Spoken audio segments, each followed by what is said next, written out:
Welcome to Doing Time with Joe. I'm your host, Joe Baker, and this is Rivals number 3. Rivals number 3. I know that's what y'all been waiting on, so it's here, man. It's here. We're getting ready to do this and kick this thing off. But let me give you a little backup on all the things that have been going on with the show, right? If you haven't watched it, I want you to go back and watch Rival 1 and 2. But if you haven't, I'm going to go ahead and catch you up right here. But I wish you would go back and listen to the other episodes. In Rivals number 1, you learn about Chris, when he got shot. They shot him, left him for dead, you know what I mean? Then Rivals 2, you learn about him becoming a gangster, right? Joining the family, making it official. He's one of the guys that's in the streets stomping and doing his thing, right? But in this episode, you're going to learn about that one event that shaped the way he sees life, that shaped the way he lives his life, right? This event is so powerful, it's influencing everything and every decision that he's going to make for the next few years, right? Related to his relationships, his son that is going to be coming, all of these things, right?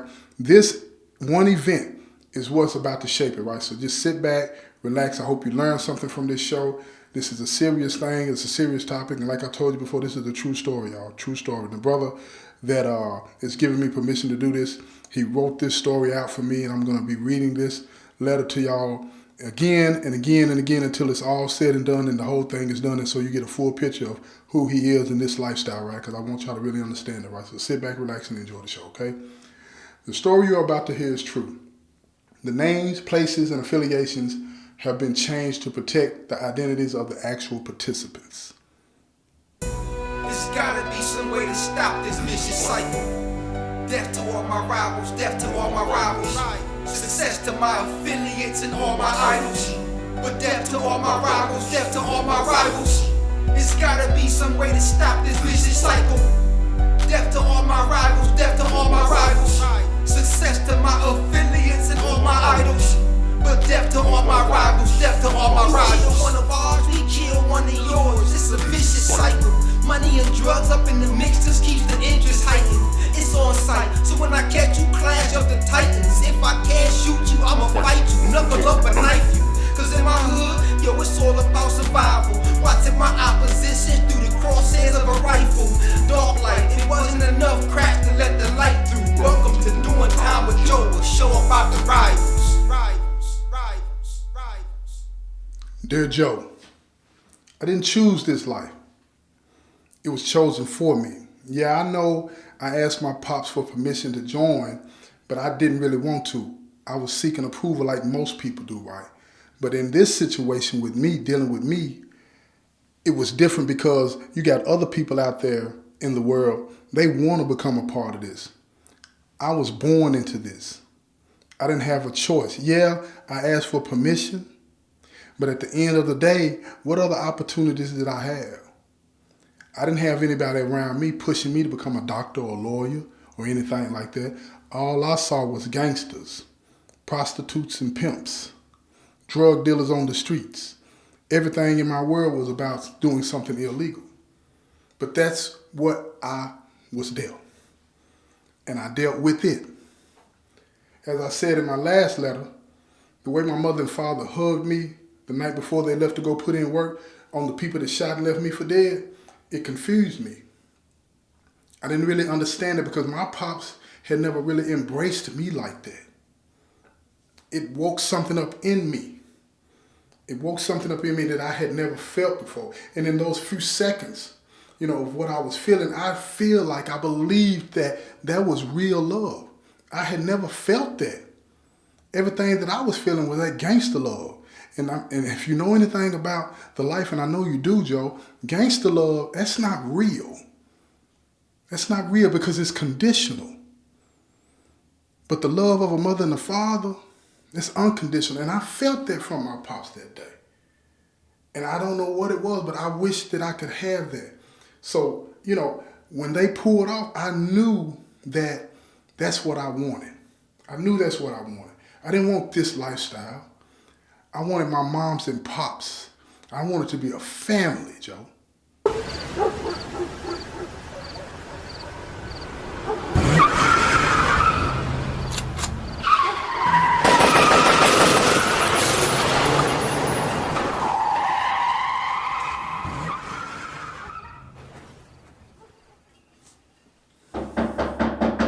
I heard the knock on the door, man.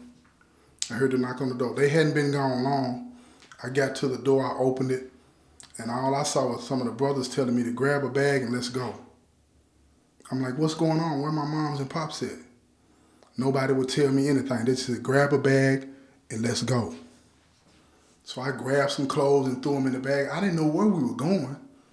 But when we were in the car driving away, I heard the two brothers in the front seat said, don't he got a grandmama on the other side of town? They looked back at me and said, you know where your grandmama live at? I didn't even know I had one. You know what I'm saying? Nobody had ever mentioned her to me.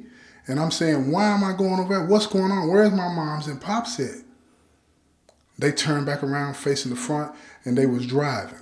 So now they pick up the phone, they call somebody else. Do you know where Chris's mom and pops is at? That's what they were saying on the phone. And I heard somebody say, yeah, okay. They gave them the address.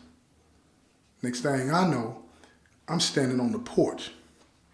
They ring the doorbell. The brothers looked at me and said, look, G, you're going to stay here for a while. We'll catch back up with you later. Where my moms and pops at? That's what I'm saying. Ain't nobody telling me nothing. This old lady opens up the front door. She looks at me. She recognizes me, but I don't recognize her. She said, Chris, what are you doing here? And I said, who are you? She said, I'm your grandmother.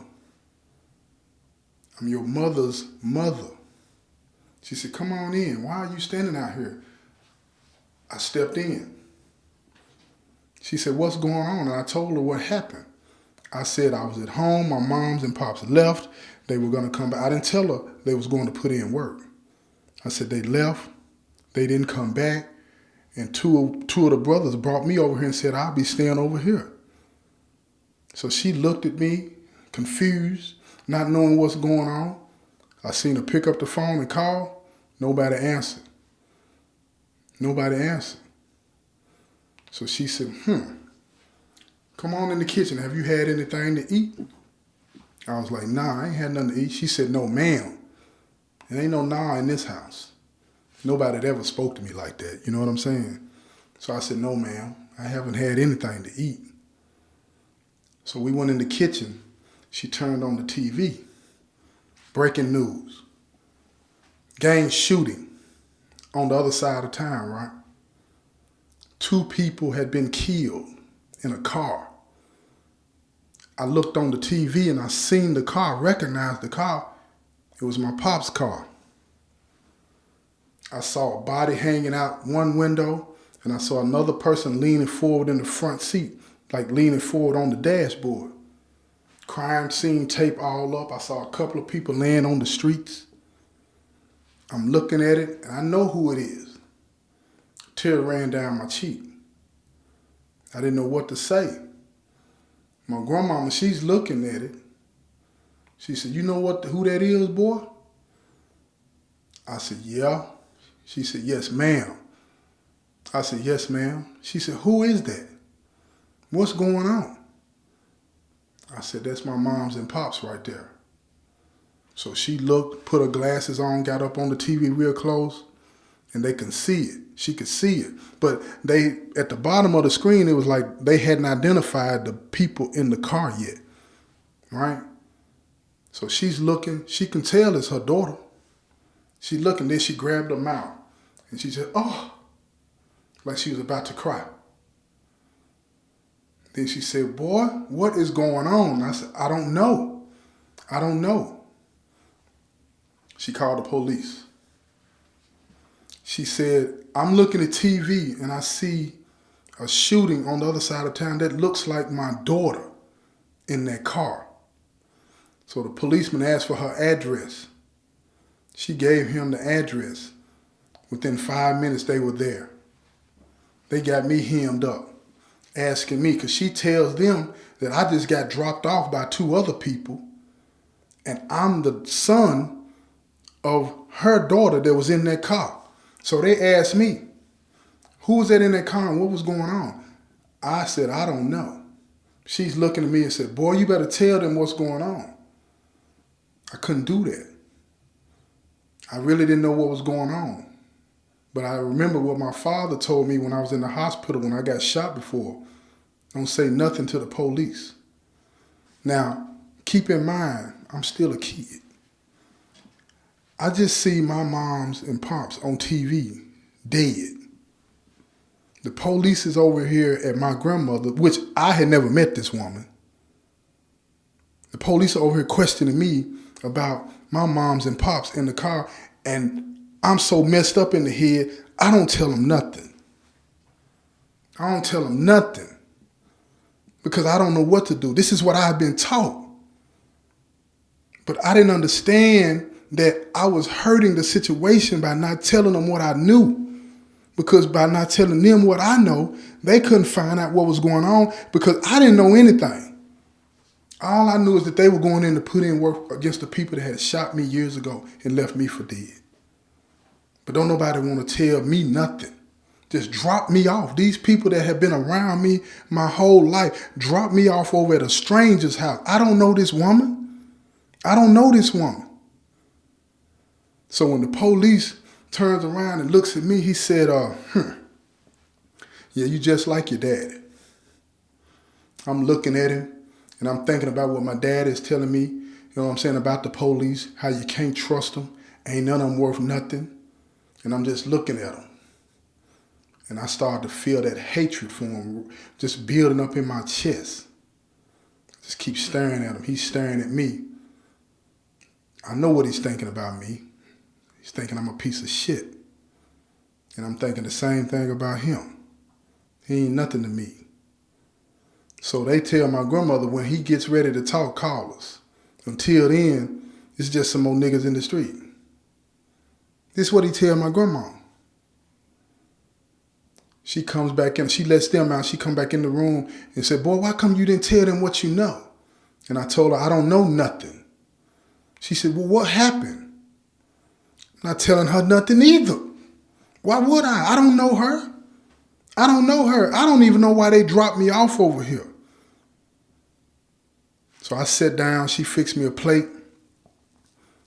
Some fried chicken, mashed potatoes, and macaroni and cheese with some light bread.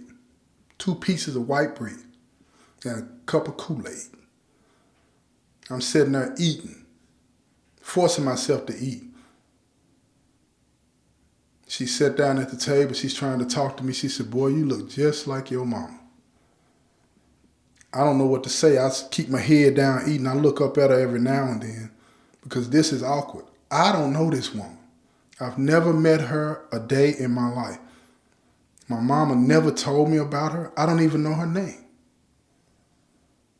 She's staring there looking at me, and then she reaches over the table and grabs my hand. She's squeezing my hand. I see the tears running down her face. What's she crying for?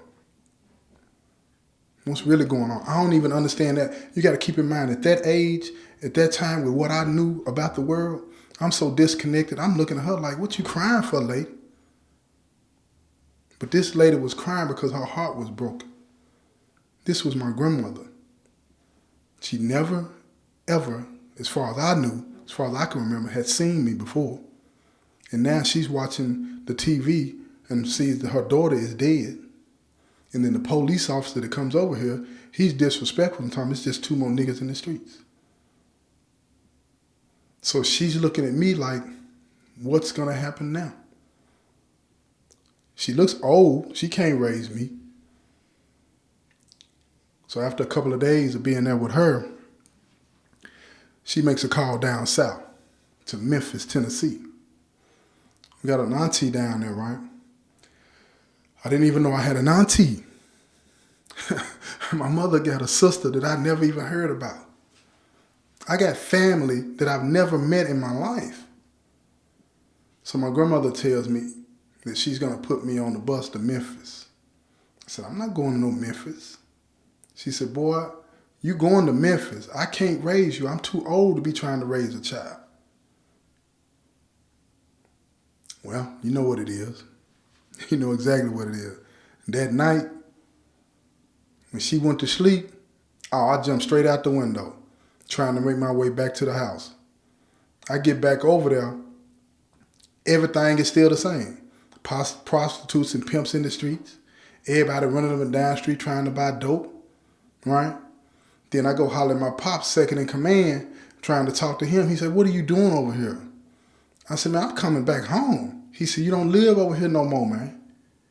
I said, "Man, this my mom and dad's house." He said, "Man, this GD house. And it ain't safe for you over here right now." I'm like, "What you mean it ain't safe over here right now? I grew up over here. I live over here. Y'all ain't gonna protect me? I ain't family no more?"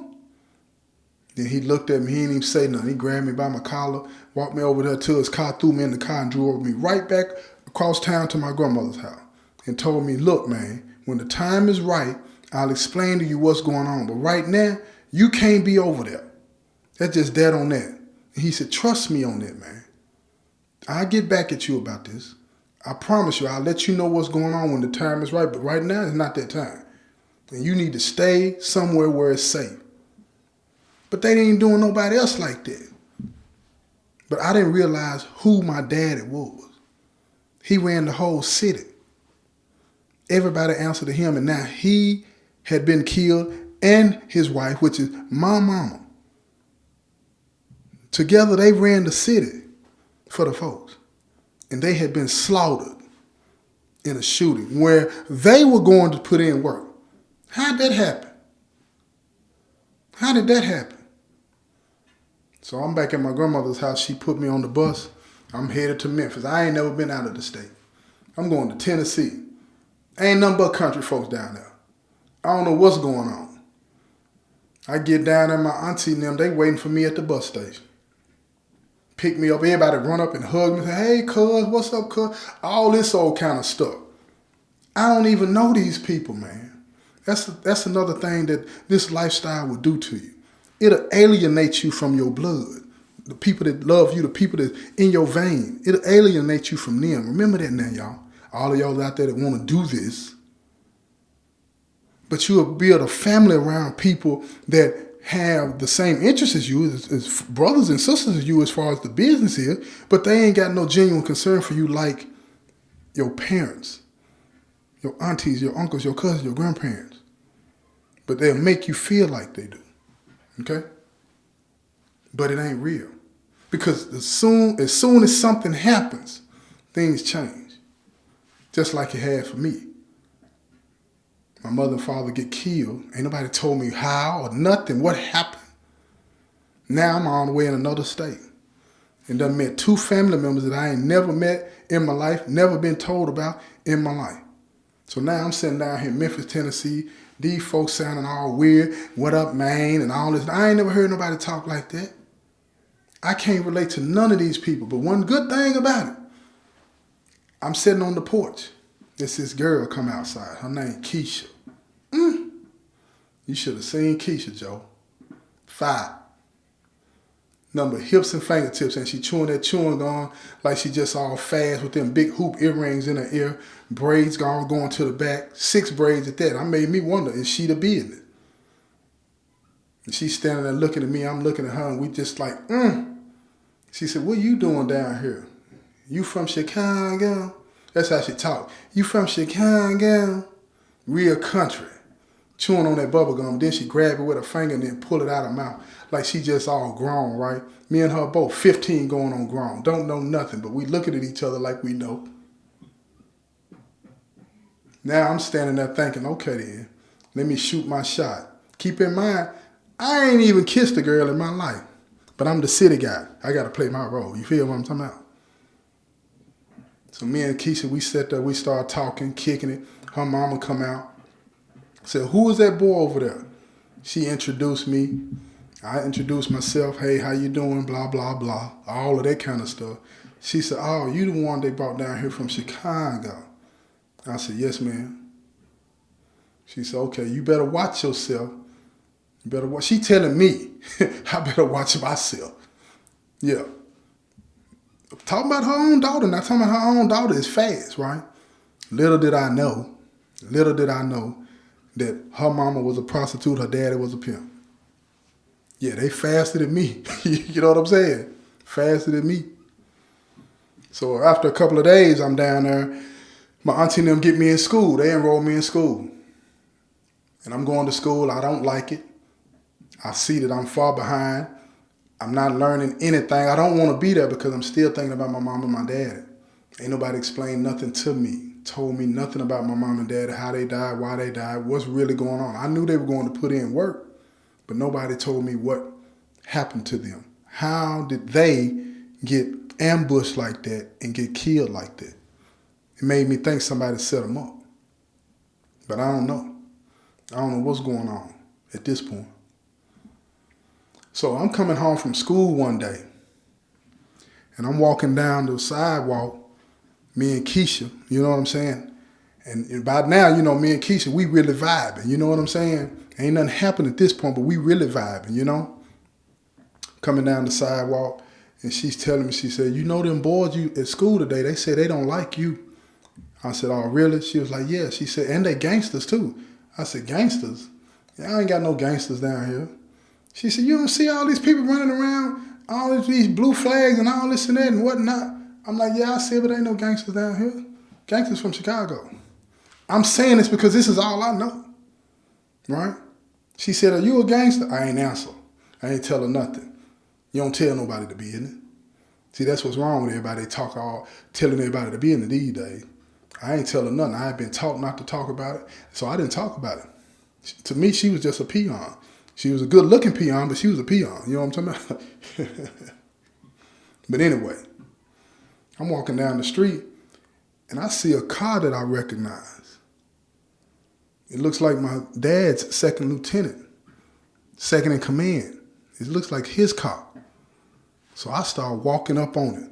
And the closer I get, the more I know it's his car. So I start trotting. She said, boy, where you going? I said, I'm running to the house. I got to get to the house. So as I'm running down there, I see him come out. And he comes out on the porch. I didn't notice it the night that he took me back to my grandmother's, but he's got a sling on his arm. His arm is in a cast, and he's got a bandage around his neck, on the right side of his neck. And I'm standing there looking at him saying, man, what's going on? So when I get up on him, I'm standing there talking to him. He said, what's up, G? Now, everybody's out. Everybody's out.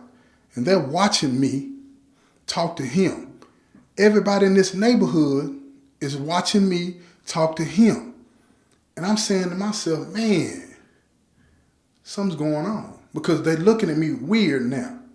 They're looking at me like I'm somebody. And that's when I started to realize what was going on. He had taken my daddy's spot. This was the Gov.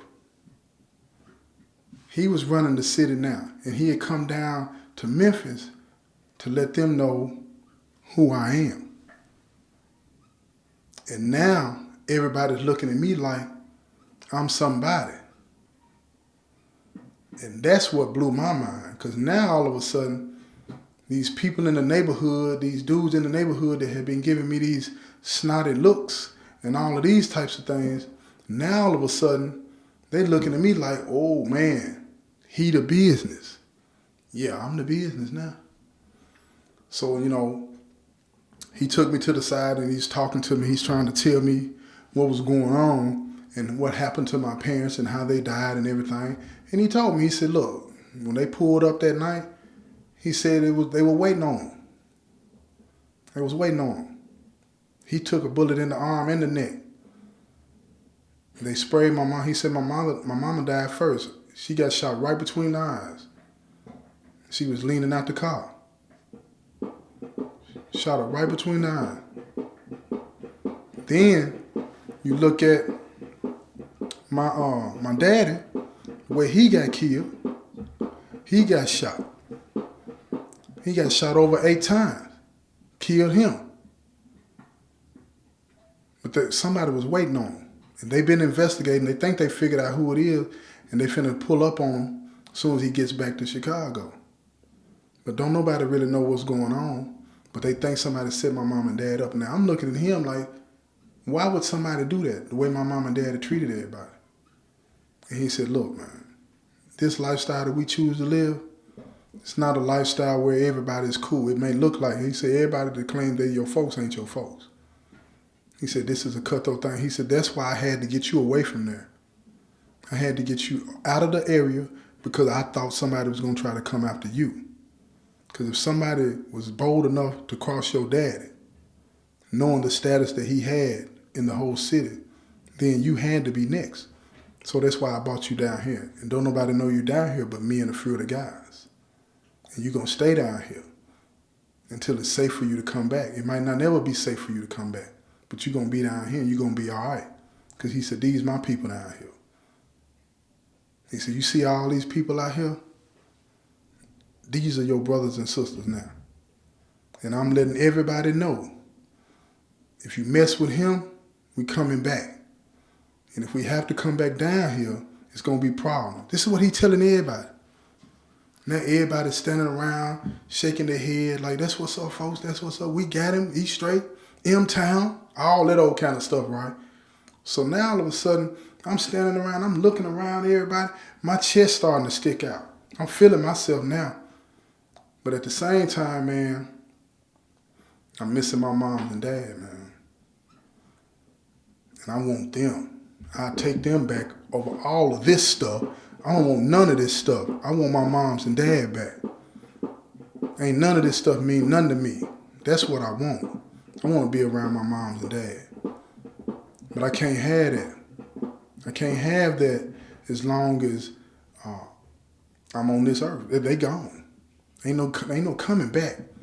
That's what people need to understand out there, Joe.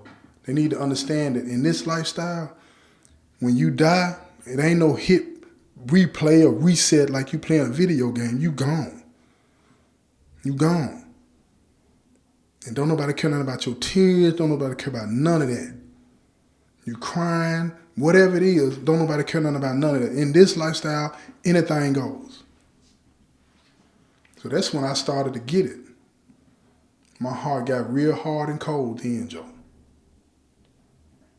And I swore that day, anybody on the other side can get it. And I vowed to get revenge for my mom and daddy, man. No matter how long it took. Anybody that was in that gang that killed my parents, they can get it. I don't care who it is. I put that on everything. And from that day on, I was a beast. I was a beast. I stayed in Memphis for several years. Me and Keisha hooked up, you already know. Yeah, you already know.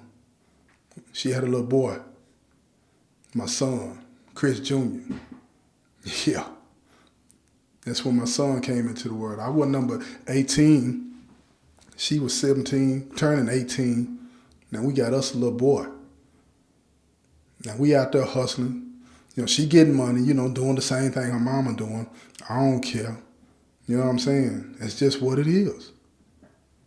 But I wasn't treating Chris Jr. the way my dad had treated me. I played with him. I did all the things with him. I still had my foot in the game, but I spent time with him, talked to him, played with him, bought him things. I was there as much as I knew how to be. And then one night I had to go out and put in some work. But this time I didn't come back. And that's when they locked me up. When I went to court, the judge gave me 2 life sentences, running wild. I was numbered 18 when I came to the penitentiary. Chris was barely 1.5 years old. So I didn't get to spend much time with him. I didn't get to spend much time with him. She would visit me at the jail, bring him down there to see me. But when they shipped me off to prison, it was harder for her to get there. So, you know, I had to do what everybody else does in the penitentiary, get that money so I can send it to her so she can come visit me and take care of my son. And that's what I did. Check this out, y'all. I'm going to stop this episode right here. You know what I'm saying? And we're going to pick this back up in Rivals 4. I hope that this has been one of those episodes where it's been informative, that you learn and understand where Chris is at, why it shaped him the way it is and the way he thinks. I hope you understand where he's coming from. I'm not condoning it, and he's not either. I'm starting to see in the letters, and you're going to see as y'all read these letters to you, that he understands now how he turned out to be the way he is and how he regrets it. But you're going to see that for yourself. You know what I'm saying? This has been another episode of Doing Time with Joe. I'm your host, Joe Baker, and I say peace, y'all.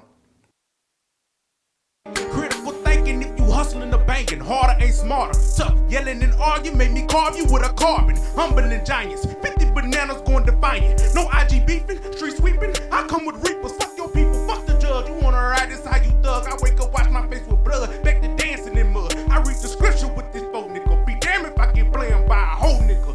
Now see the whole picture. Crosses from niggas who roll with you. Who forget you when you go to prison. Thinking this road is ending. Like how the fuck is I'm living from all of these hard collisions. Life hard on the hardest niggas. The judge can't feel my pain. My life has started different. When it gets the grain, he gave me a harder sentence. My heart was in it, so fuck it. Ain't nothing in this bitch that can humble me. Now with this 100, you would think that I'm 100.